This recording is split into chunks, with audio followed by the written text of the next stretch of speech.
ஏய் கௌரி, சொல்லியா? வரவல்ல போலீஸ்காரங்கட்டாங்க ஹெல்மெட் போடாம வந்து எதுவும் ஃபைன் எதுவும் போட்டிருப்பாங்களாடா?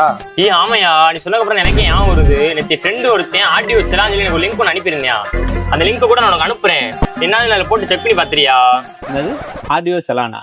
அதை எப்படி வாட்ஸ்அப்ல செக் பண்ண முடியும்? இப்ப என்ன அடிக்கிறீங்க? ஆமா, ஏற்கனவே ஊரு பூரா ஒரே ஃபேக் நியூஸா பரவிட்டு இருக்கு. இதுல நீ வேற பத்தாக்கு பரப்புனா அப்புறம் உன்னை அடிக்காம கொஞ்சம் வாசிவாங்க. ஆமாங்க, அது என்ன ப்ராப்ளம் தெரிஞ்சுக்கிறதுக்கு முன்னாடி நம்ம ஐடியா மறக்காம ஃபாலோ பண்ணீங்க. வாங்க வீடியோக்குள்ள போலாம். இப்ப ரீசெண்டா நான் உட்பட நம்ம ஃபாலோவர்ஸும் சரி நம்ம ஷாப்லயும் சரி நிறைய பேத்துக்கு அவங்க ஃப்ரெண்ட்ஸ் அனுப்புனதா ஃபேக்கான அப்ளிகேஷன் நிறைய ஸ்ப்ரெட் ஆயிட்டு இருக்கு. அது ரொம்ப மோசமானது. உள்ள பேர் அதை வாட்ஸ்அப் ஹேக் பண்ணிட்டாங்க. அது எப்படி வெளியே வரதுன்னு தெரியல, என்னால முடியல. எக்ஸாம்பிள் பாத்தீங்கன்னா, எனக்கு ரொம்ப முக்கியமான என் ஃபேமிலி சைட்ல இருந்து ஒரு மெசேஜ் வருது.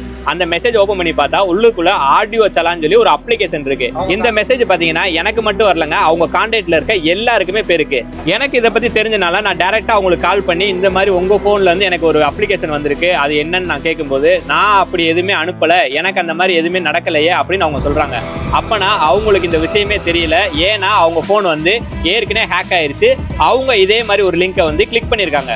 இந்த ப்ராப்ளத்தை எப்படி ஃபைண்ட் பண்ணலாம்னு பாத்தீங்கன்னா, நீங்க அதிகமா யூஸ் பண்ற அப்ளிகேஷனாவோ இல்ல பேங்க் சைட்ல இருந்து வர மெசேஜாவோ இல்ல பேங்க்ல இருந்து வர ஸ்டேட்மெண்டாவோ உங்களுக்கு உங்க வாட்ஸ்அப்புக்கு வரும். இல்ல இந்த பிரச்சனையை நீங்க ஏற்கனவே ஃபேஸ் பண்ணிருக்கீங்களா இல்லையான்ற சந்தேகம் உங்களுக்கு இருந்துச்சுன்னா உங்களோட ஃபைல் மேனேஜர்ல போய் ஏபிகேன்னு டைப் பண்ணுங்க. உங்களுக்கு தேவையில்லாத ஏபிகே ஏதாவது இருந்துச்சுன்னா உடனே அதை அன்இன்ஸ்டால் பண்ணிருங்க. இதே மாதிரி யாரெல்லாம் இந்த அப்ளிகேஷன் இஷ்யூவை ஃபேஸ் பண்ணீங்களோ அவங்களாம் கமெண்ட்ல வந்து கமெண்ட் பண்ணுங்க. இதே மாதிரி ரெகுலர் அப்டேட் தெரிஞ்சுக்க நம்ம ஐடியா மறக்காம ஃபாலோ பண்ணுங்க. தேங்க்ஸ் ஃபார் வாட்சிங்.